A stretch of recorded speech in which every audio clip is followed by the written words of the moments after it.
Greetings, this is Rodril and welcome back to Let's Play the Shapeshifting Detective.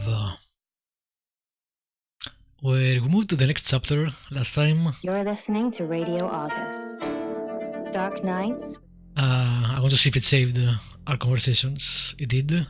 Mother, read by Brandy Clark. After Mother died, Penn started putting off. Alright, let's see. Yep, that's what you told me too. Not a suspect. She looking well. Part of her wanted to keep it, but she couldn't. Not From what I without understand, her. you can actually fail in this game and pick the wrong suspects. So that they limit your ability to transfer into people is gonna make that real tricky. I would be much more confident on getting the correct suspect if I could do it at will, but now I have to be wary. It's kinda strange. We'll see. If Penn Let's even listen thought to about opening the fridge, radio a bit. then it had been easy to stay thin. Now, without Mother, Penn failed like she failed everything else. By lunchtime, she'd cut a small square of cheese because she was weak. By late afternoon, she'd taken one of Mother's favorite lemon biscuits and ate it in her bedroom like she was 13 again, sucking on stolen sauce packets from the school. That doesn't seem to be helping either. It wasn't her fault. It was too hard. The gnawing emptiness of the house was bad enough without the... Okay. Let's ask people as Sam first, since I can actually do that without changing. I'm not sure they will have new things, but we'll see. She flaunts herself. Her body. Had Many boudoir photographs taken. Who do you think those photos were for, Sam? Her mother. So they do have a new dialogue. Not really, just gossip. Apparently she went to have some portrait photos done and started stripping off. Weston's photographic. Zach Weston. He'll get himself into trouble one of these days. Ooh, maybe we can speak to that guy. If you keep taking pictures of pretty girls in their underwear, somebody's going to get upset.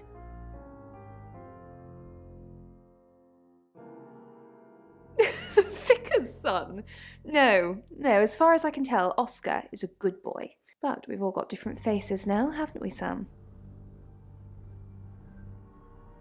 The masks we wear. I could be a satanic cultist behind closed doors, but you'd never know, would you, Sam? Creepy. Zach's the local photographer. You should go and talk to him, Sam. You're good at talking. I will. This is a very pretty woman, by the way. At Weston's photographic? Off the high road? It's late, but he's always there.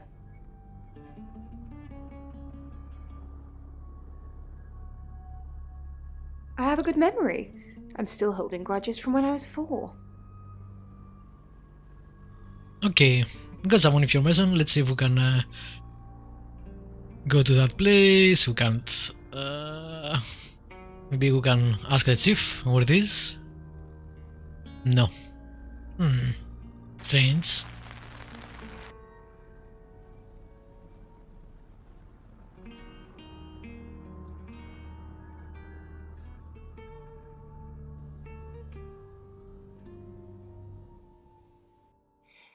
Yes, he came to see me. He wanted to know that she was okay, spiritually speaking. Interesting. So we can change the Oscar and speak to people.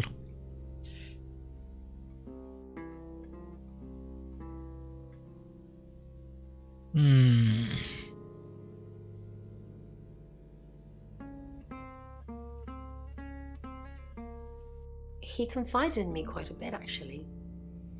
He seemed to appreciate having someone to talk to, and he knew I couldn't tell anyone what he said. Why? Oh, Sam. You know I can't do that. Tarot reader client confidentiality. There is no such thing. Oh, she gets easily confused. Youth of today. Fine. Jeeve Dupont was breathing down our necks, so we thought it would be simpler if we stuck together. If these walls weren't separating our rooms, then technically it'd be true. To protect Lexi. None of this is her fault, and she gets anxious easily. I was just trying to take the pressure off. I'm sorry, Sam. I never usually lie. I never usually lie is a weird phrase. I was logged into Tarotism. It's a phone reading service, and I get paid by the minute. Which, now that I'm saying it, it's not something I really should be bragging about. I wonder if we can check that. Sam, what can I do for you?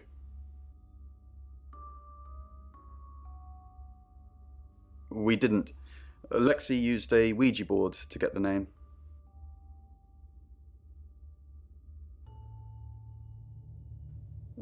It kinda did. It's hard getting an exact name out of 78 cards, but considering we'd never heard of Dorota Shaw, it painted a pretty good picture otherwise. No. Lexi needs to give it context from the tarot reading. A lot of the time it comes up with nothing. Or a sordid comment directed at Lexi. I think that's why she keeps using it, to be honest.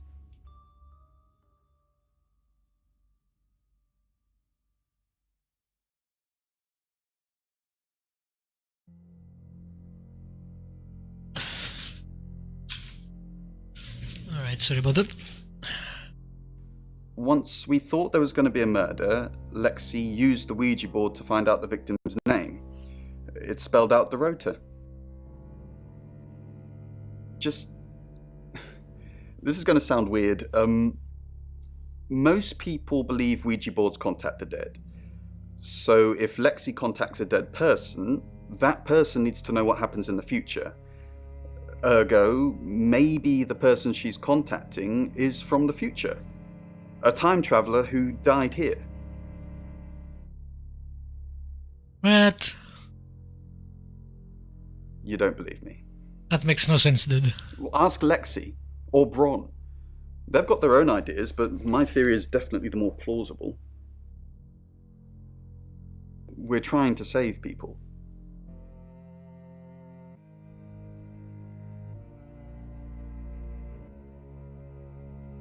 Birmingham.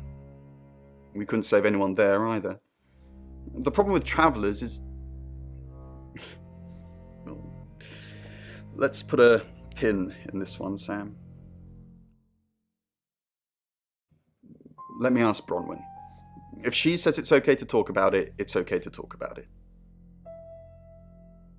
I should have asked about the you didn't save anyone. Maybe that would have pushed him to say something there. Hi Sam, back from more already? Yes.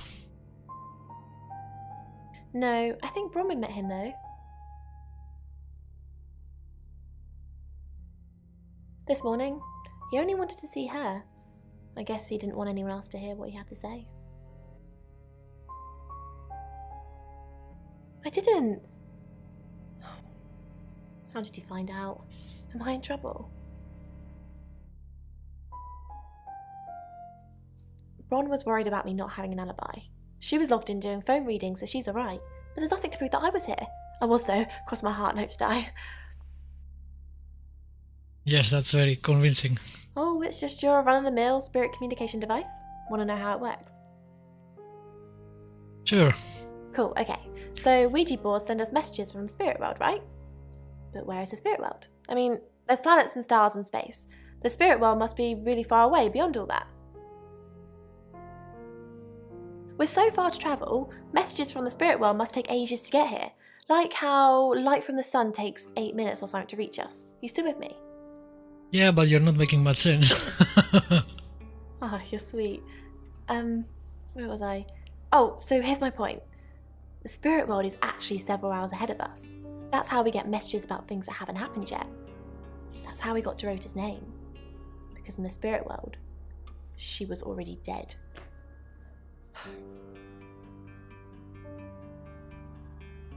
Yes, it does. You just don't understand. Yeah, sure. Traveller, that's a really old role-playing game, isn't it? Oh, did he now? Well then, you know what I know. I guess you must be a part of our inner circle. How does it feel?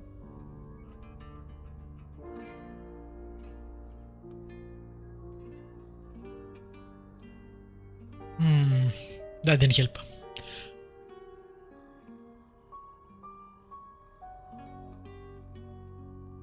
It's 7 o'clock, and here's the latest August update. Chief DuPont of August Police is urging residents to be vigilant tonight following didn't the finish brutal murder speaking of to everybody. 21-year-old Dorota Shaw. Whilst he stresses there is no immediate threat to the community at large, I will have to listen to residents this should be on the multiple times lookout again. until the killer is in police I don't know why this is custody. happening. Miss Shaw was found strangled in her bedroom home last night.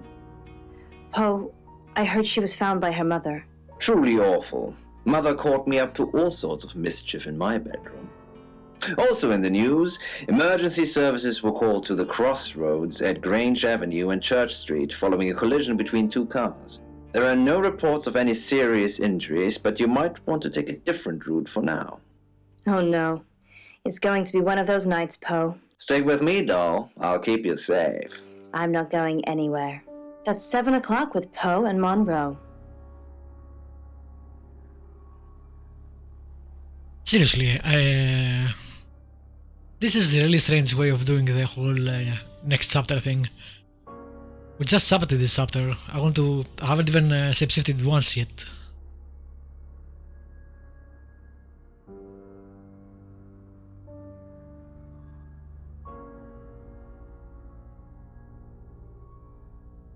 That's personal.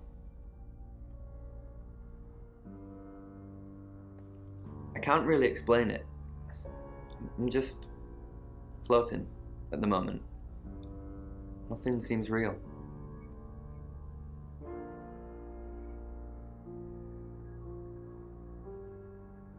Yeah, but she said she couldn't, so... No, not to me anyway. She wasn't into fortune telling or any of that stuff.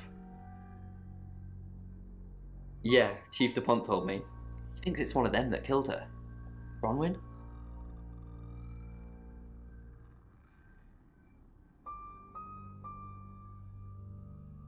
What a weird bluff.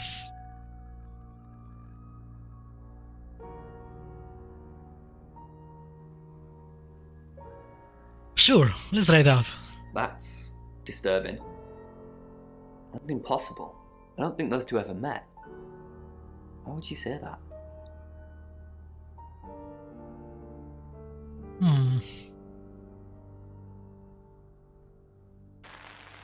Let's change to Oscar and see what happens. I know they told us not to overdo the ability. I'm not sure if they take away the ability at some point completely. It doesn't matter how many times you have changed, or you have a limited number of changes.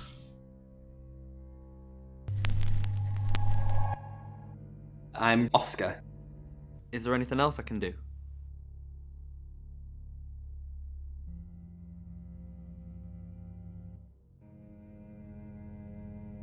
Oscar Wainwright, what a surprise. Nothing. Oh, what? That was unexpected. I thought we would be able to speak to her about whatever we talked, but apparently not.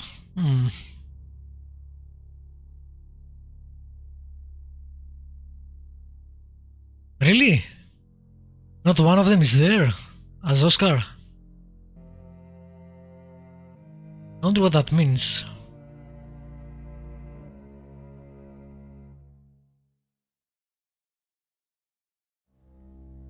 Oscar? What are you doing here? I want to help. I know. We've already talked about this. You said you'd get into Bronwyn Castle's room somehow and have a look around. Why? How? I don't know. Maybe ask if you can go around. Women like vulnerable men. Do they? I don't know. Do I look like vulnerable men? Just do whatever you have to, Oscar. I've got to concentrate on some other leads. So, you can go now?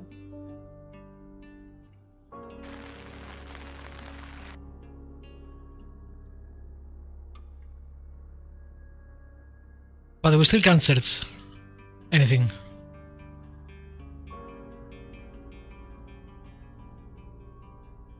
Yep. Strange.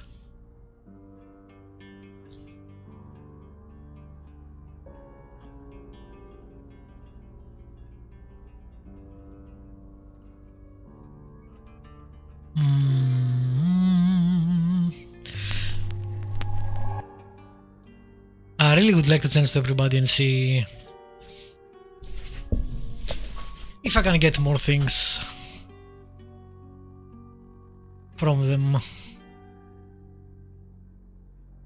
But again, I worry about not being able to use the ability later on. Can I ask about the travelers? It's Lexi's. I like to think it works the way most metaphysical things work. Through energy.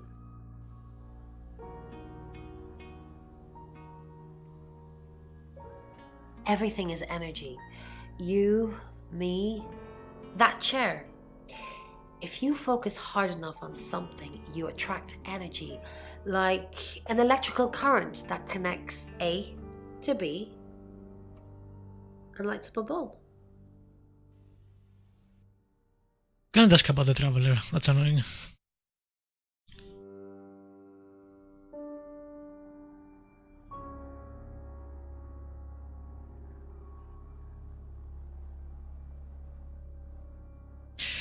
Okay, I want to see if I can go with her and tell Hi, I'm Bronwyn. the guy to tell me about the travelers. I'm Bronwyn. That's probably the last transformation for this chapter.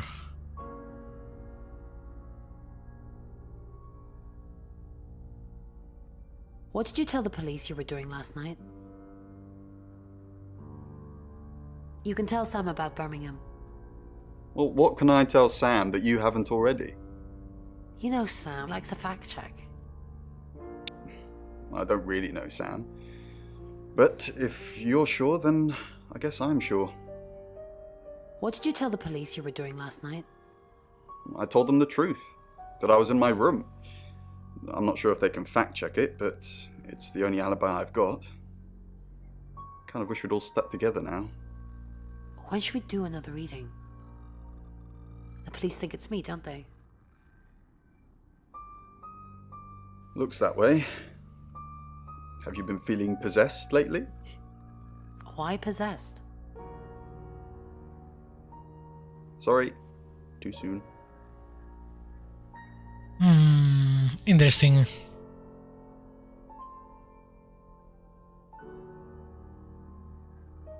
Bron, I'm so glad you're here. We need to talk. Is something wrong? No one can hear us, right? I mean, I'm assuming this room isn't bugged, although knowing Violet, there's probably cameras everywhere. You think Violet's a voyeur? Probably. I don't know. She has that look about her, don't you think? Like she knows something she's not letting on. I wouldn't be surprised if there's cameras hidden in the wardrobe. What have you got to hide? Nothing. Though I'd rather she didn't see me dancing around in my underwear. I only do that for people I love. Do you love me? Range.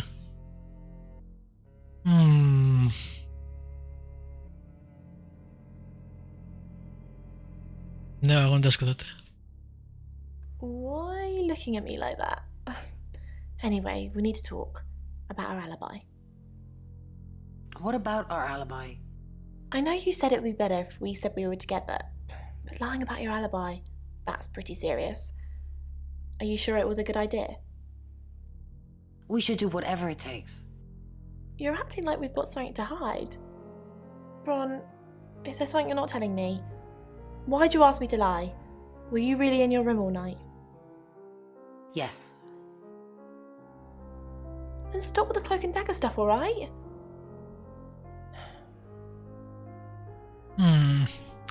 Yes, I put no there. Alright, that was fruitful.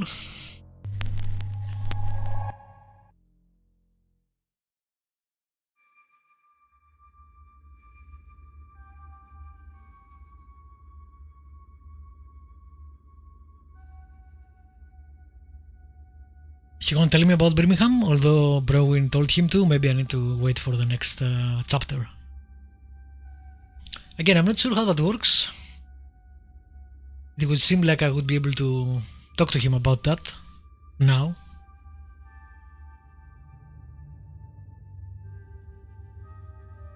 Nothing.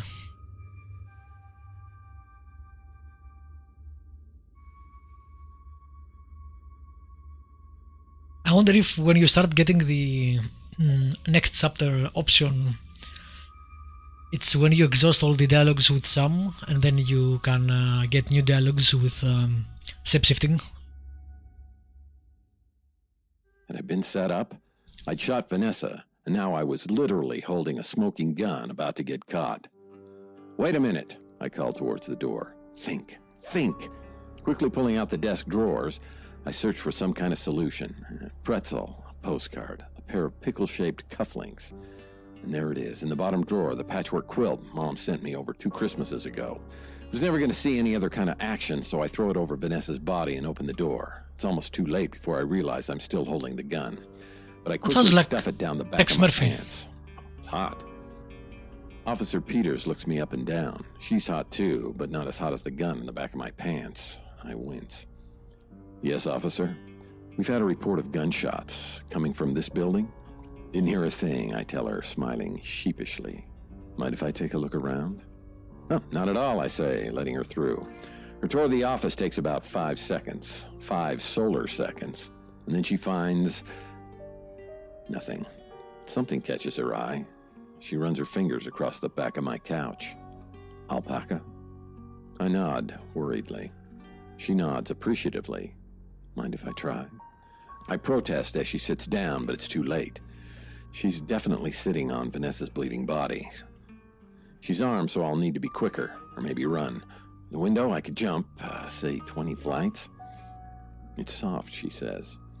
It's then I realize Vanessa's body's gone. Just the throw remains. Still stroking the couch, she continues. Why do you keep the quilt on it? I'm in shock. It can get pretty dirty, I reply. Oh, I'll bet it does, she winks. So, I was wrong. Apparently the quilt could have some action after all, but not tonight. There was a corpse walking around somewhere, and it didn't have many places to hide. Officer Peters sighs. I'll get going then. Heading for the door, she turns around one last time. Be careful, she whispers. I'm really not supposed to say this, but the chief thinks there's an onomat on the loose. And when they get in your head, you can't get them out. Well, if I hear something, I'll let you know. He definitely sounds like the Tex Murphy you actor. don't want to hear anything, not His from name an escapes me. onomat. It's If you Jones. find one, What is shoot it. That's the only way to deal with them. That's how we deal with them. Horrible with With names. that, she's gone. I shut the door firmly behind her and retrieve the gun firmly behind me. Believe me now? I know that voice. I turn and see Vanessa upright on the couch, just like before I shot her. I believe you, I say, looking at my gun. But I just shot you. You didn't shoot me, she smiles. I told you to think that you'd shot me, and you did. So, my alpaca couch, I ask hopefully? Oh, the gunshot's real. The alpaca took it in the chest. I grimace. 6 weeks wasted. I knew I had a reason for wanting her dead. I point the gun at her and sneer. What do you want from me? I want you to help me make more onomats. I lower the gun. You mean like, babies? No, silly. I mean like this. She curls a finger to beckon me over. Come here. I move towards her, because I wanted to. It's your lucky day, she says. Yeah, you know what? She was right. I just got away with murder. It's my lucky day, I say. She places a softly scented palm on my forehead and whispers, because you're an onomat now. Yeah, because I'm an onomat now. She kisses me on the cheek and gives me a gentle push. and tell the chief. Welcome to Poe's Curiosity Shop. That was cool. And I'm pretty sure that was the actor, as I said. That was very interesting. Did I miss something here? She told us to go speak to the photographer. I'm guessing that will open up on the next chapter. She told him to speak to us about travelers. We know he is snooping around for and working for him. We learned about the alibis that they are lies and that she told her to lie. I think we got pretty much everything from this chapter. Probably not, but you know, from what I can catch. So I'll end the episode here, and the next one we'll move on to the next chapter. For now, thank you for watching. As usually, feel free to leave a comment, subscribe, like, all the good stuff. I'll see you next time with more Shapeshifting Detective.